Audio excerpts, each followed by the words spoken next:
Yes. Sorry. Okay. Om Namo Bhagavate Vasudevaya. Om Namo Bhagavate Vasudevaya. Om Namo Bhagavate Vasudevaya. Narayanam Namaskritya Naram Chaiva Narottamam Devim Saraswatim Vyasam Tato Jayam Mudirayat.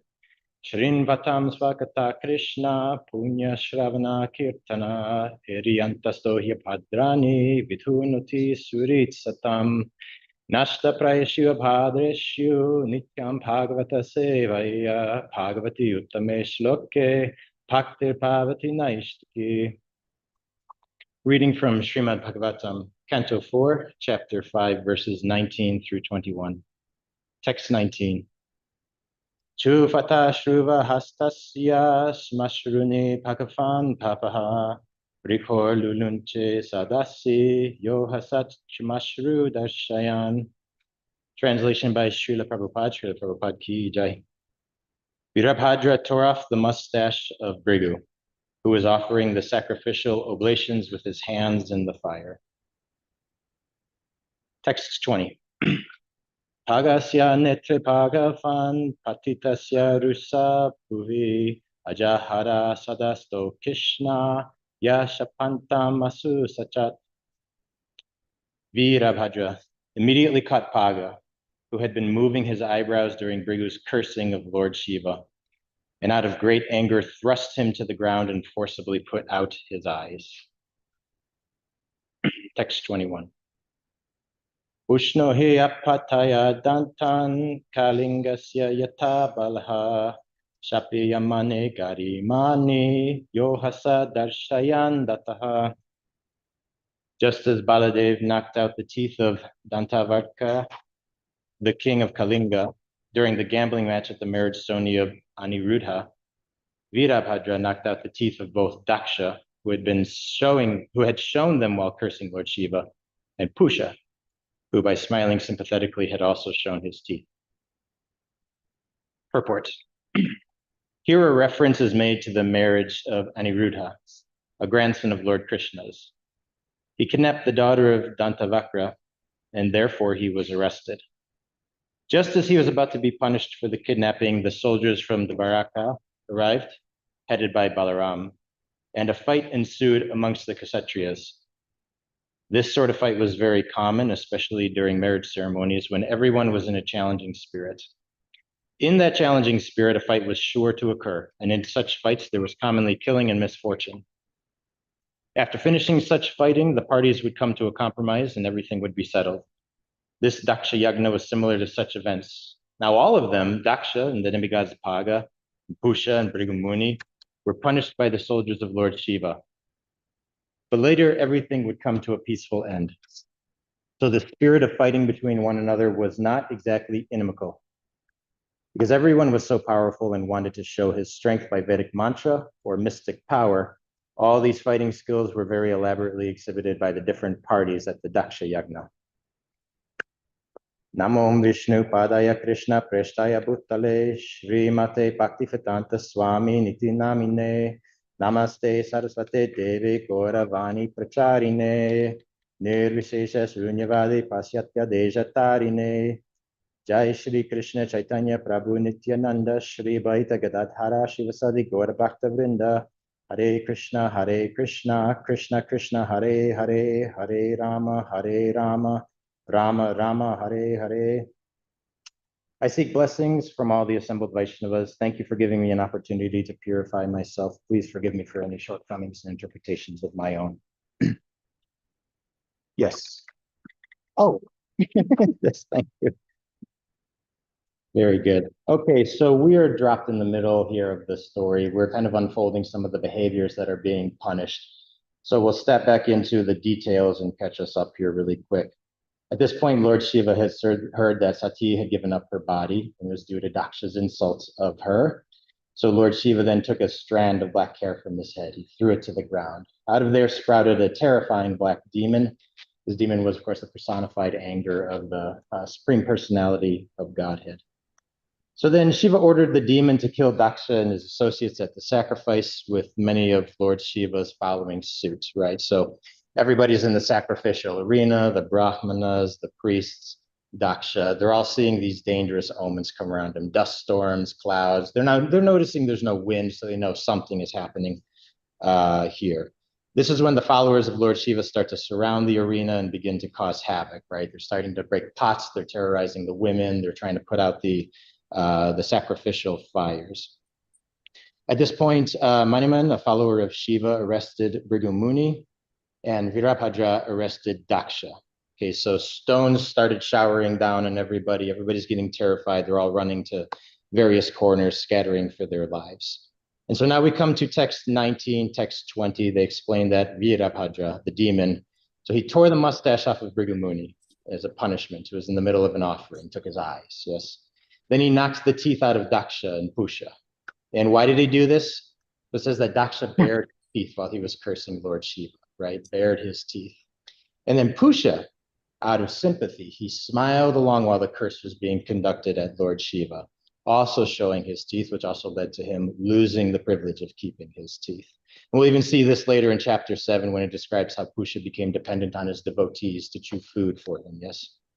Okay, so yesterday Rasakritta Das really nicely laid out some of the lessons of the whole exchange that we've been in the middle of right here. So I'm going to go from there and continue a bit, really drill down on the activities of Pusha in particular here, right? So a lot of people are getting punished, but towards the end of the talk yesterday, we talked about this notion that just because somebody is dear to you doesn't excuse offenses that they create, right? And so we have choices to make when we see people around us behaving not optimally or behaving in offense here.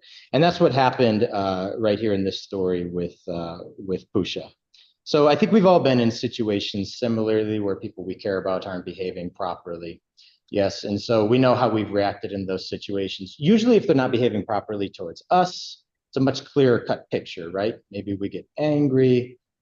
Maybe if we're in a calmer state, right, we'll explain to them why it was an offense to us, how it made us feel. We'll talk about a resolution. It's a little bit more tricky when we see somebody we care about offend another person, especially if we don't know that person, or maybe we don't, that person isn't dear to us. We don't care much for that person. So I can think of examples before coming to Krishna consciousness, and I still hold on to these tendencies, I admit. It's getting better, but think like there's a politician I don't like. I hear somebody does something bad to them, and deep down I feel the satisfaction, this gratification, right? So this is what they're talking about here. I'm committing offense by attaching to offense that was happening to somebody that I didn't care for.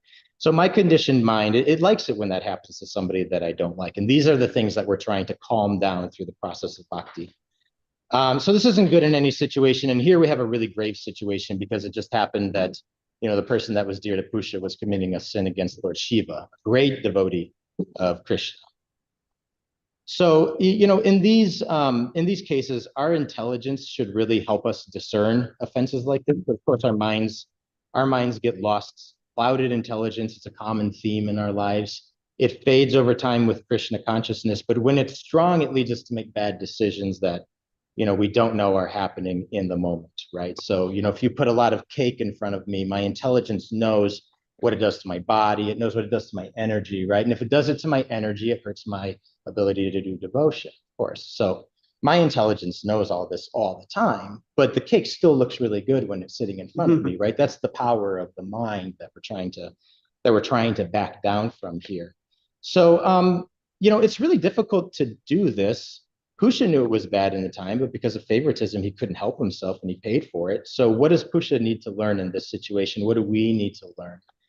One of the things that can help is indifference, right? So Krishna says in Bhagavad Gita chapter 12, a surrendered soul is indifferent to honor and dishonor, right? So think about what that means in your own life and how honor tickles us and dishonor agitates us, right? What he's talking about is total indifference. I have an example from long before Krishna consciousness where, I'm Pusha in this example. My boss was very controlling at the time, very micromanaging, very in details. I didn't enjoy working with her. But at some point, some of my employees also started complaining about my boss, and I started siding with them and kind of gossiping with them a little bit, right? So I fell into the offense with my employees and was doing terrible behaviors for an employee and a boss. Of course, if I was more indifferent, I would have talked to my employees and said, yes, I understand. I feel that too. This is a reality. What are we going to do to get better in this situation? How will we overcome it? But I wasn't. I was lost in my mind at that time, right? So notice, though, in that example, indifference doesn't say you don't care. It doesn't say you're apathetic. It doesn't say you let go of your responsibilities. And that's what Kusha did. He let go of his responsibility here. He sided with Daksha from an emotional point of view when Daksha was committing a grave sin. And these are really respected people, priests, brahmanas, committing these offenses. So if even highly elevated spiritual leaders can do these things, spiritual persons, what hope do we have, right? If we want to be indifferent, how do we do it? We can't snap a finger and just say, that's it. I'm indifferent to honor and dishonor from this moment forward. Try it, walk outside and try it. You'll see it doesn't work, right?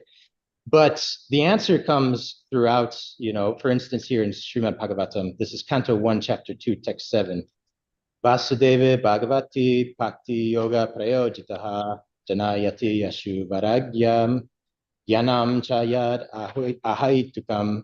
This translation, by rendering devotional service unto the personality of Godhead, Sri Krishna, one immediately acquires causeless knowledge and detachment from the world. So with detachment from the world comes that indifference, right? So I hope we've all experienced at least some degree of this as we've come into Krishna consciousness. I'm close to coming in, so I can remember, and I'm sure you guys do, those first couple of material attachments that started to melt away as you started getting deeper into the process, into the beginning of it. And so I just close with a quick personal observation or experience of mine as I've come into the movement. One thing I've noticed, and I hope others do too, is when I put specific attention on improving my sadhana, it's not like more attachments just like vanish. That doesn't happen. But I start to notice if I'm putting real specific attention on an element of sadhana, then some of these attachments, they take like a little step back, right? There's just a little more distance between me and the attachments. So I'm starting to notice this pattern, but for me, it's requiring, that commitment, not just to do the stuff, but to be looking for where I need to keep improving over time. And so I think that's what we're seeing in this text, right? Rendering devotional service, continuing to improve that aspect, because the promise from Krishna is it liberates us from these things and it lets us calm our minds and become indifferent to honor and dishonor. Okay, so I pray we all have a chance to improve our sadhana. With this, I'll end. Hare Krishna. Hare Krishna. Thank you for the class.